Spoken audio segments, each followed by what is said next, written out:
दोस्तों नमस्कार, मैं एडवोकेट महेंद्र पटेल। आज हम बात कर रहे हैं तमिलनाडु चुनाव की, क्योंकि तमिलनाडु में जिस विचारधारा की ओर देश एवं तमिलनाडु की राजनीति बढ़ रही है, उसमें स्पष्ट रूप से दिख रहा है कि अब आने वाले समय में हमारे देश की राजनीति कैसी होगी। क्योंकि जिस स्तर से तमिलनाडु का चुनाव होगा और उसका रिजल्ट जैसा निकलेगा, उसी तरीके से पूरे भारत की राजनीति का मुख्य रूप या फिर कहें तो मुख्य चेहरा होगा कि आगे अब किस दिशा की राजनीति हमारे देश में होगी। क्योंकि तमिलनाडु के चुनाव में जब से चुनावों की घोषणा हुई है और वहां पर प्रचार प्रसार हुआ है और जिस गति से वहां पर सामान्य वर्ग के ब्राह्मण समाज को जिस तरीके से पीछे छोड़ा जाता रहा है, और वहां की जो मुख्य पार्टियां हैं, चाहे वह एनडीए गठबंधन हो चाहे इंडिया गठबंधन, इन दोनों गठबंधनों की पार्टियों ने एक समाज को वहां पर एक भी टिकट नहीं दी है। तो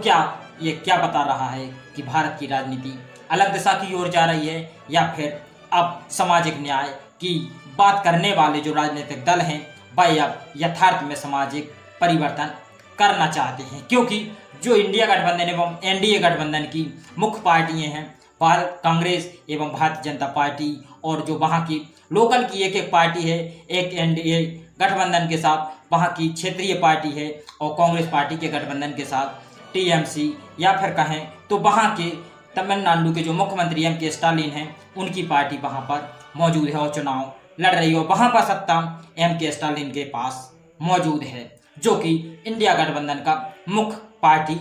मौजूद है वहाँ पर चुनाव के लिए एवं सत्ता में। तो उन्होंने हमारे देश की जो राजनीति थी उसको अलग दिशा की ओर मोड़ दिया है। क्योंकि वहाँ पर जो बड़ी बड़ी पार्टियां हैं, एक भी पार्टी ने ब्राह्मण समाज का एक भी नेता वहाँ पर टिकट वितरण में योगदान, या फिर कहें तो एक भी टिकट ब्राह्मण समाज के नेता को नहीं दी है। क्या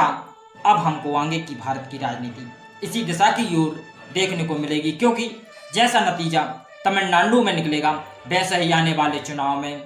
वहाँ पर हमारा जो मुख्य रूप से सबसे बड़ा राज्य उत्तर प्रदेश है, वहाँ पर भी हमको देखने के लिए मिलेगा। क्योंकि जो तमिलनाडु में सभी पार्टियों ने ब्राह्मण समाज के नेताओं से जो किनारा किए हुए हैं और ये बता दिया है कि हम भी ब्राह्मण समाज के पक्ष में नहीं हैं, और जो दिशा की ओर भारत की राजनीति बढ़ेगी और जिस